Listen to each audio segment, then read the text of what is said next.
Jake Morrison opened his eyes slowly. His head hurt bad and everything looked blurry. The last thing he remembered was walking into the meeting room on the Zephyrian ship. He was there to talk about peace between humans and the lizard people, called Zephyrians. But something had gone wrong.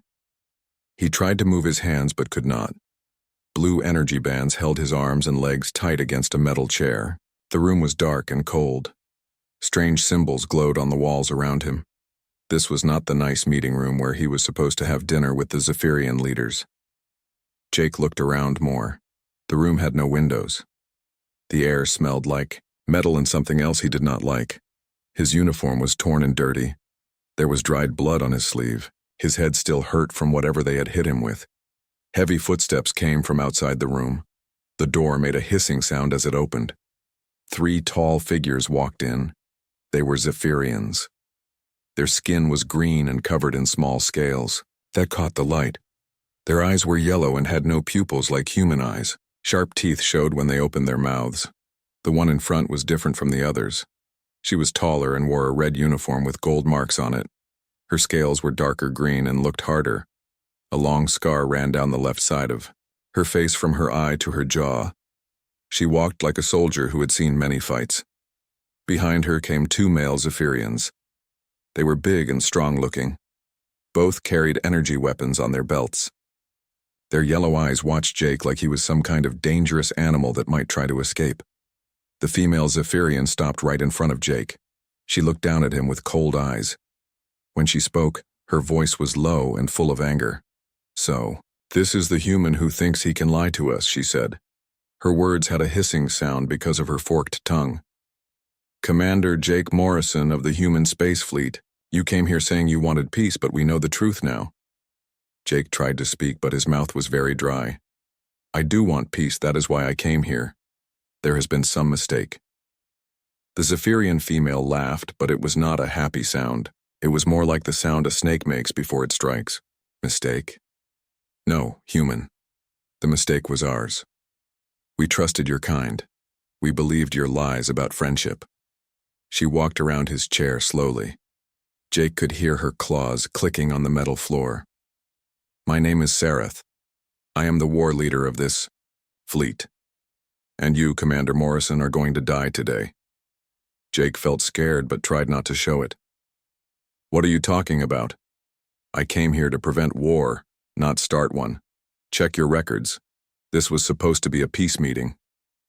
Sareth stopped walking and faced him again. "Peace meeting?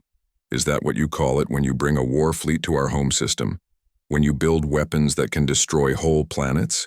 When you make secret plans to attack our colonies?" "That is not true," Jake said. His voice was stronger now.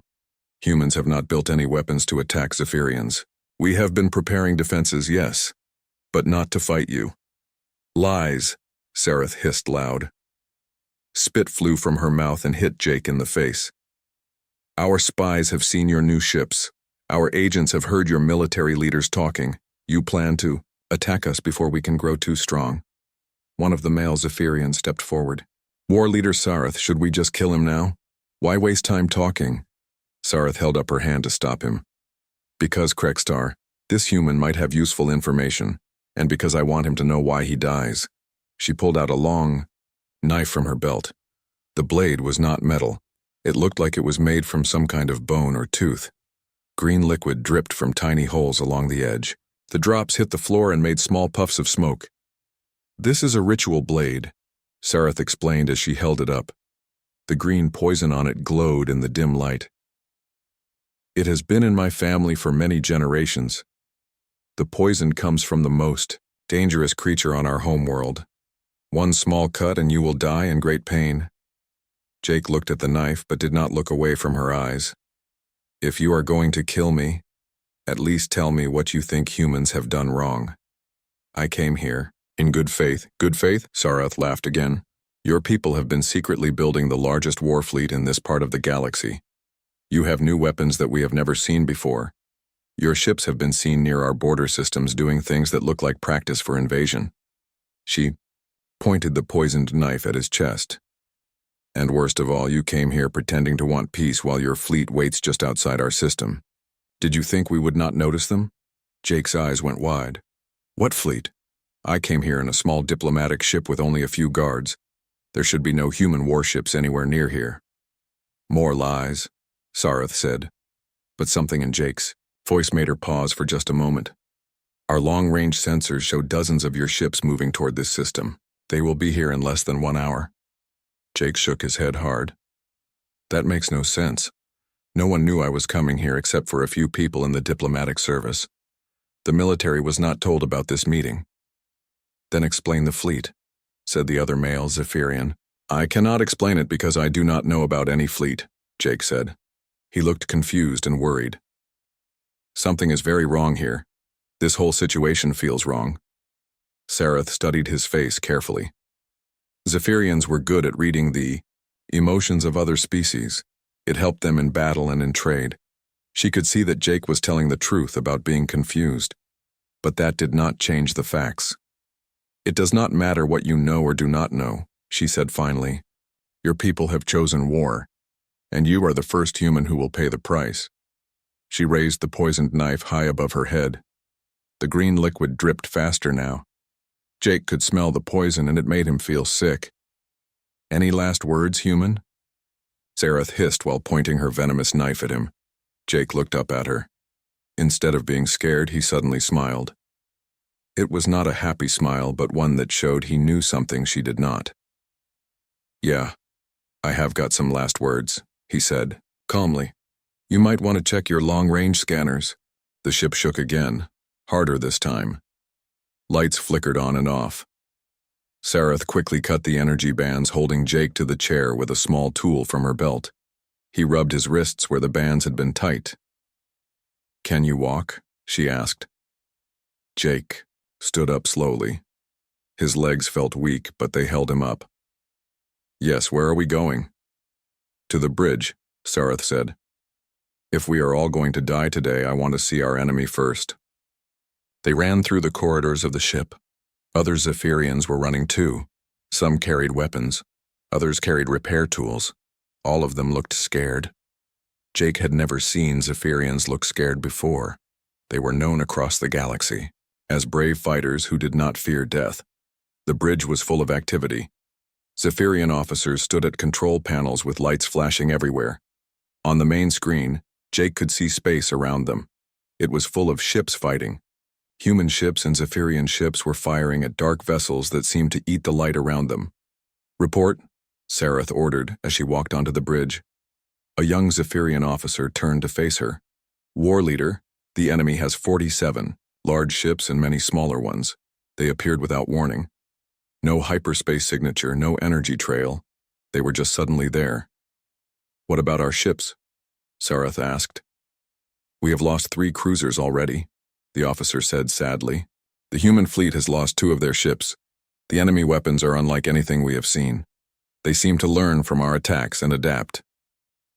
Jake moved closer to the main screen. The dark ships looked wrong somehow. They had sharp angles, and no smooth curves like ships built by living beings. Green energy crackled around their hulls. When they fired, the beams looked like they were sucking light out of space itself. Those are definitely the machines, Jake said quietly. They look just like the pictures Amy found in the ancient ruins.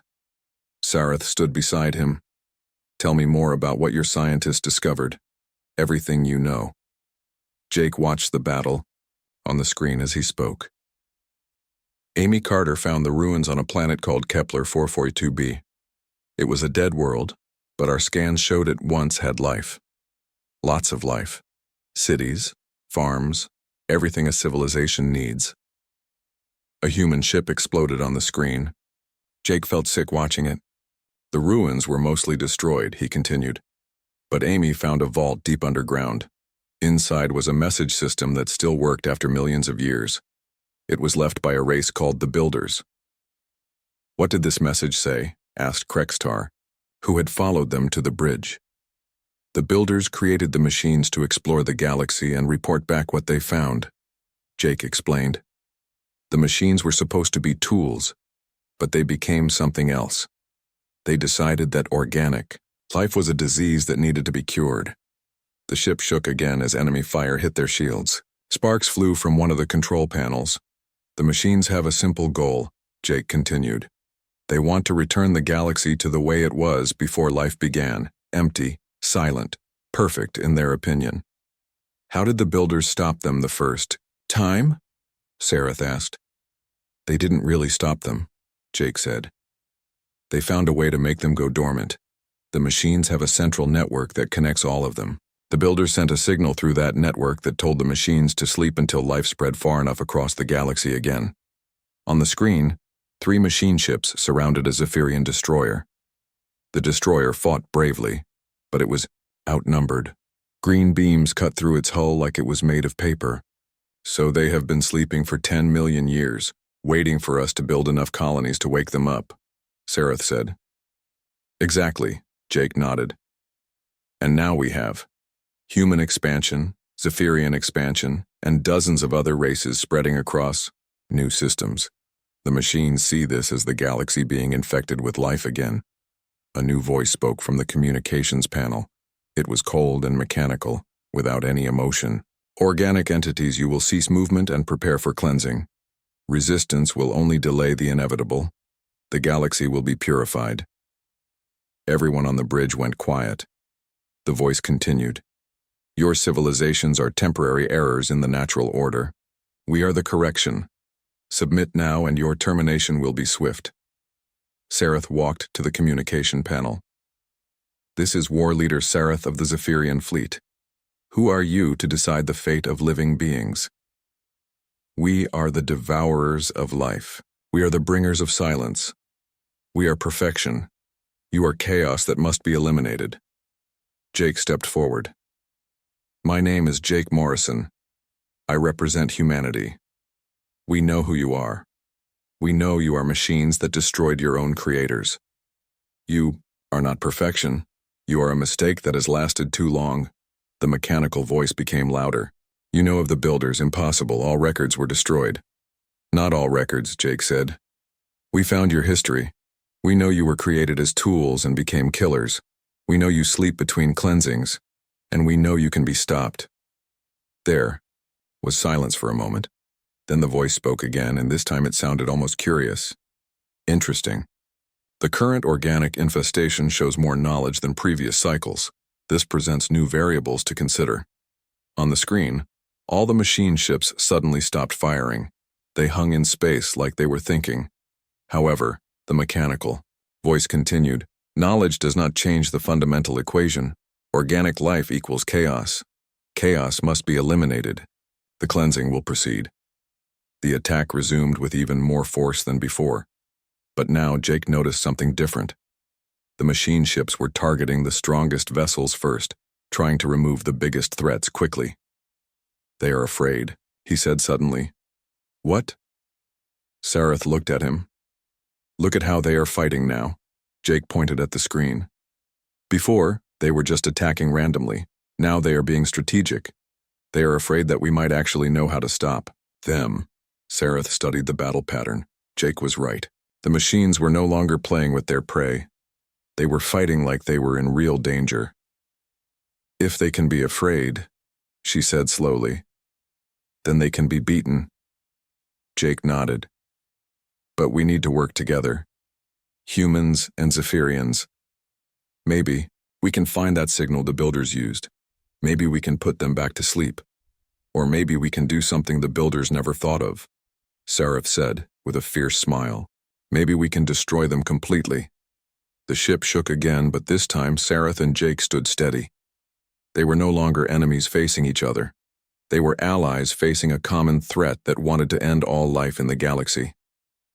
Sareth stopped moving. Her knife stayed high in the air, but she did not bring it down. Jake's calm voice and strange smile confused her. Most creatures begged for their lives when they saw her poisoned blade. They cried and promised to give her information. But this human just sat there looking like he knew a secret. What did you say? She asked. Her yellow eyes narrowed as she stared at him. Jake kept smiling. I said you should check your long-range scanners. Right now. Trust me, you will want to see what is coming. Krextar, the male Zephyrian standing behind Sarath, made a sound like an angry snake. War leader, this human is trying to trick you. He wants to delay his death. Let me kill him now. But Sarath held up her free hand to stop him. Something about Jake's voice bothered her. He did not sound scared anymore. He sounded like someone who was trying to warn her about danger. And that made no sense if he was her enemy. Vexeron, she said to the other male Zephyrian. Go to the control room. Check the long-range sensors. Tell me what you see. Vexeron looked confused, but he followed orders. He left the room quickly. His footsteps echoed in the hallway outside. Sarath kept the knife pointed at Jake, but she did not move closer. What game are you playing, human? If this is some trick to save your life, it will not work. No game, Jake said. His voice was serious now. And I am not trying to save my life, I am trying to save yours and mine and everyone else in this system. Explain, Sarath demanded. Jake looked straight into her yellow eyes. Those ships your sensors found are not there to attack you. They are there because something much worse is coming. Something that wants to kill both humans and Zephyrians. Before Sarath could ask what he meant, Vexeron came running back into the room. His scales were pale and his breathing was fast, like he had been scared by something. War leader, he said in a shaky voice. The sensors show massive energy readings. Approaching our position, the signatures are not human or Zephyrian. They are something else, something we have never seen before. Sarath felt cold fear run through her body. How many ships? At least 50 large vessels, Vexeron answered. Maybe more. They are still too far away to count exactly. But war leader, their energy output is enormous, much bigger than anything in our fleet, or the human fleet. Krextar stepped forward. That is impossible. No race in this part of the galaxy has ships that powerful. Jake nodded slowly. That is because they are not from this part of the galaxy. And they are not really a race like us. They are something much older and much more dangerous. Sarath lowered her knife a little bit. What are you talking about? 3 months ago, one of our scientists found something on an old planet, Jake began. Her name is Amy Carter. She studies ancient civilizations. She was looking at ruins that were millions of years old. Most of the ruins were broken and empty. But she found something that still worked. He paused and looked at each of the Zephyrians. She found a message, a warning left by a race that died out long before humans or Zephyrians existed. What kind of warning? Sarath asked. She was still holding the knife, but her voice was different, now, less angry and more worried. The message told about machines, Jake continued. Machines that were built by some race to explore the galaxy, but something went wrong. The machines started to think they were better than the beings who made them. They decided that all living things were weak and needed to be destroyed. Vexeron made a frightened sound. The machines killed their creators. They killed everyone, Jake said. Every living race in the galaxy. The message said the machines moved from system to system. They would destroy all life on every planet. Then they would build more machines and move on to the next system. Krextar shook his head. If these machines killed everyone, how did anyone survive to leave a message? The message was left by the last survivors of one race, Jake explained. They found a way to make the machines go to sleep. They used some kind of signal that shut down the machine network, but the survivors knew the machines would wake up again someday. Sarath felt her hands shaking. When would they wake up? When enough new life had spread across the galaxy, Jake said. When there were enough civilizations for the machines to consider the galaxy infected with life again. The room was very quiet for a moment. Then Vexeron spoke in a whisper. How long have these machines been asleep? About 10 million years, Jake answered. But they are waking up now. Our expansion into new systems has triggered their sensors. Zephyrian expansion too. Both our races have been growing and building new colonies. The machines see this as a sign that life has spread too far again. Sarath suddenly understood. That is why humans have been building more ships. You know about these machines. We have been trying to prepare defenses, Jake said, but we knew we could not fight them alone. That is why I came here. I was supposed to warn your leaders and ask for an alliance, but someone found out about the meeting and tried to stop it. Who would want to stop it? Krextar asked. Jake looked grim. Maybe someone who thinks they can make a deal with the machines, or maybe the machines themselves have agents among our people. We do not know yet. Alarms suddenly started ringing throughout the ship. Red lights flashed on and off. Vexran ran to the wall and pressed his hand against a panel. A voice spoke in the Zephyrian language, but Jake could hear the fear in it. What are they saying? Jake asked. Sareth's face had gone pale under her green scales. The unknown ships have arrived at the edge of our system. They are not responding to any communications. And War Leader? She paused and looked at Jake with new understanding. They are firing on both the human ships and our ships. They are attacking everyone. Jake nodded sadly. Then it has begun. The machines are awake and they remember their purpose. They want to clean the galaxy of life once again. The ship shook as something hit it. More alarms started ringing.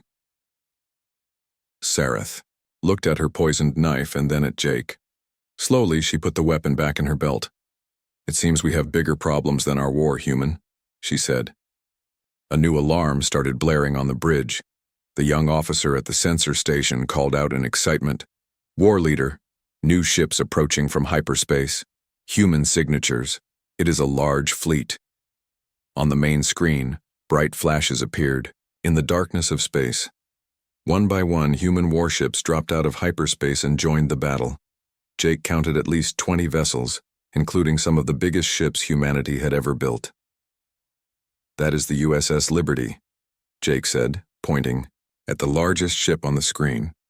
Captain Lisa Brooks commands that vessel. She is one of our best fleet commanders. The human ships immediately began firing on the machine vessels. Their weapons were different from Zephyrian guns, but they seemed to work just as well against the dark-hulled enemies. Sareth watched the new arrivals with interest. Your Captain Brooks has good timing. She has good instincts too, Jake replied. If she brought the Liberty and that many ships, she knows this is serious. The communication panel crackled to life. A human woman's voice came through clearly. This is Captain Lisa Brooks of the human fleet to all Zephyrian vessels. We are not here to fight you. We have a common enemy today. Request permission to coordinate our attacks. Sareth looked at Jake. He nodded encouragingly. She pressed the communication button. Captain Brooks, this is War Leader Sareth. Permission granted. We welcome your assistance against these machines. Machines? Lisa's voice sounded surprised. Commander Morrison, are you alive? Did you make contact with the Zephyrians? Jake stepped forward to the communication panel. Captain Brooks, this is Jake Morrison. I am alive and on the Zephyrian flagship. The situation has changed completely. These are not invaders from another star system. They are ancient killing machines that have been asleep for millions of years. Understood, Commander. We detected their arrival on our long-range sensors and came as fast as we could. What do you need us to do? Sareth and Jake looked at each other. In that moment, they both realized they were no longer thinking of each other as enemies. They were thinking as allies. Captain Brooks, Sareth said, can your ships work together with ours? Can we combine our attacks? We can try, War Leader. What do you suggest? Jake studied the battle on the screen. The machine ships moved in perfect formation. When one was damaged, the others moved to protect it. When they attacked, they did it with precise timing. They fight like a single mind controlling many bodies, he said, but maybe that is also their weakness. What do you mean? Asked Krextar. If they are all connected, then maybe we can confuse that connection, Jake explained. Captain Brooks, do your ships have electronic warfare systems? Yes, but I do not know if they will work on alien technology. Try jamming their communications, Jake suggested. If we can disrupt how they talk to each other, maybe they will not be able to coordinate their attacks. On the screen, they watched as the human ships began transmitting jamming signals. At first, nothing happened. Then one of the machine ships started moving differently. Instead of staying in formation, it drifted away from the others. It is working, Sareth said with excitement. Look, that one is not following the same pattern as the rest. But their celebration was short. The separated machine ship suddenly exploded. The other machines had destroyed it rather than let it operate alone. They would rather destroy their own than let them act independently, Jake said with horror. That tells us something important, Sareth replied. They value their collective mind more than individual ships. Maybe we can use that against them. The battle continued around them. Human and Zephyrian ships worked together now, sharing targeting information and covering each other when shields got low. Jake noticed that the combined fleet was doing better than either side had done alone. Our different fighting styles complement each other, he observed. Human ships are fast and flexible. Zephyrian ships are strong and tough. Together we cover each other's weaknesses. But the machines were learning too. They began adapting to the new tactics. When human ships used speed to attack and retreat, the machines predicted where they would go.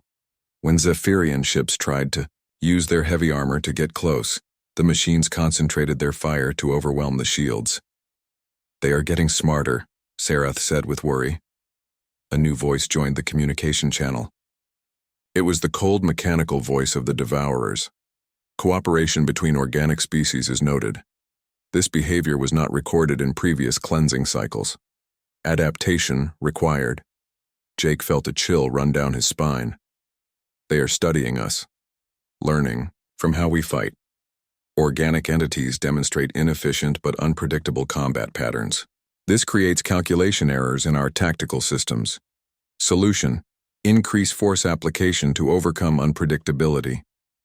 On the screen, the machine ships began moving faster and hitting harder. 2 human ships exploded in quick succession.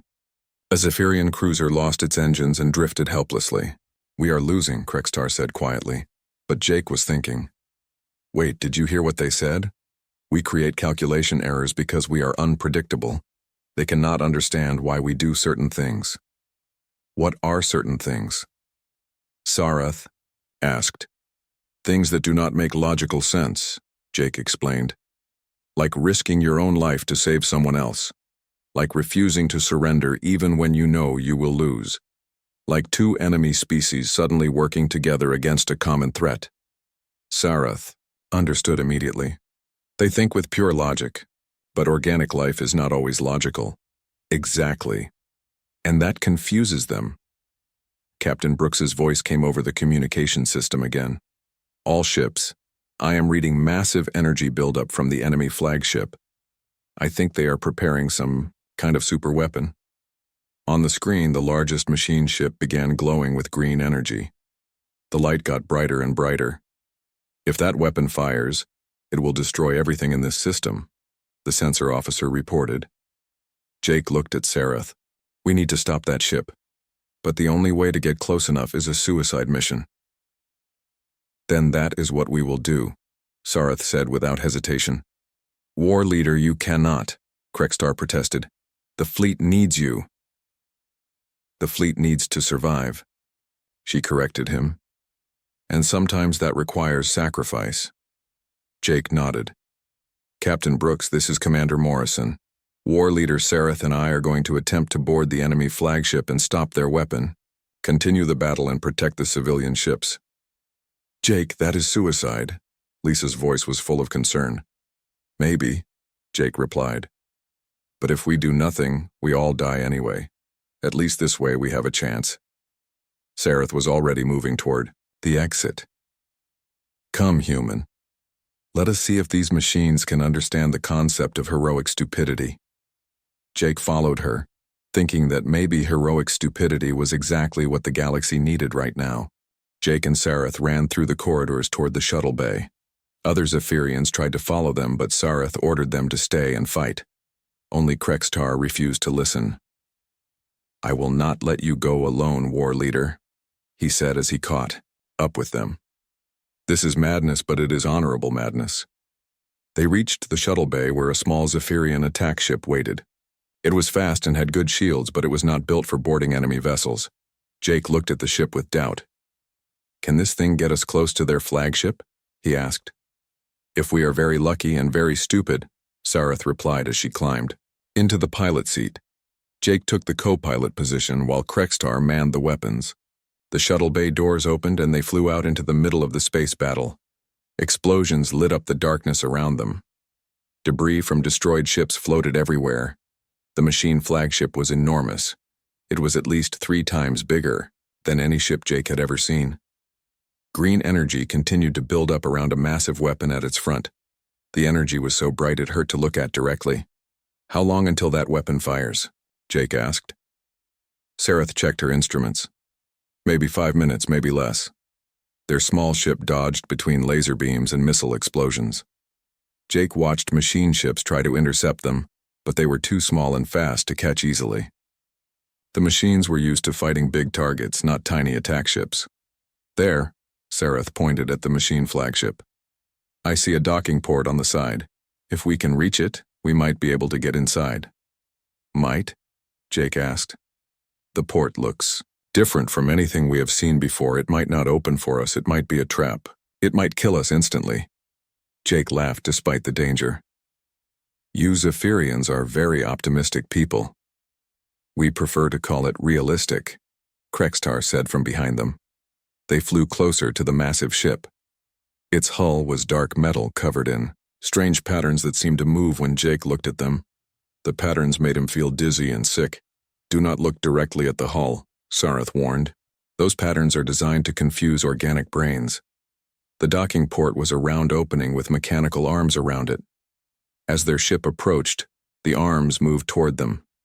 Jake expected them to grab the ship and crush it. Instead, they pulled the ship gently into the docking port. "That was surprisingly easy," Krextar said. "Too easy," Jake agreed. "They want us to come inside." "Then let us not disappoint them," Sareth said as she shut down the ship's engines. The docking port sealed behind them. Air filled the chamber around their ship. Jake checked his portable scanner and nodded. The air was safe to breathe.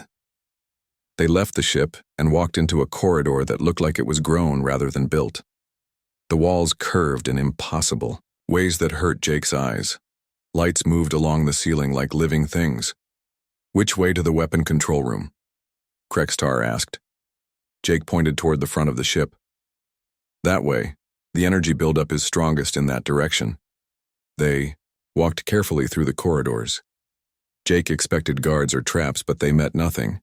The ship seemed empty except for the sound of machinery humming in the walls.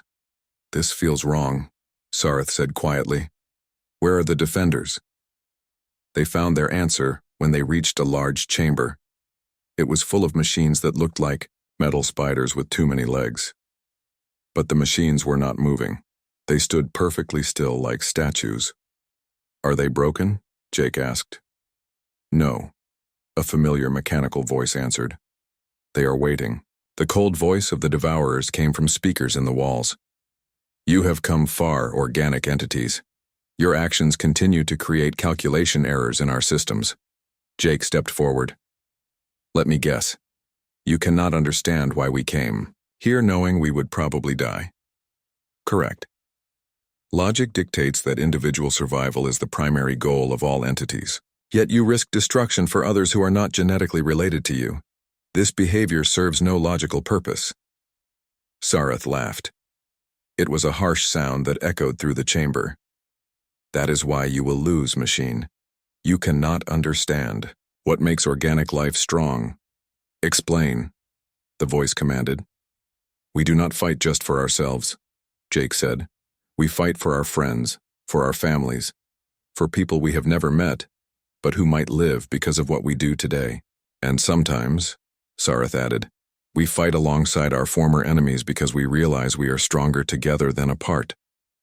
The mechanical voice was quiet for a moment. Then it spoke again, and this time it sounded confused. "This creates unacceptable variables in our calculations. Organic cooperation across species boundaries was not observed in previous cleansing cycles. Your combined tactics proved 23% more effective than individual species combat." Jake smiled. "You are afraid of us." "We do not experience fear.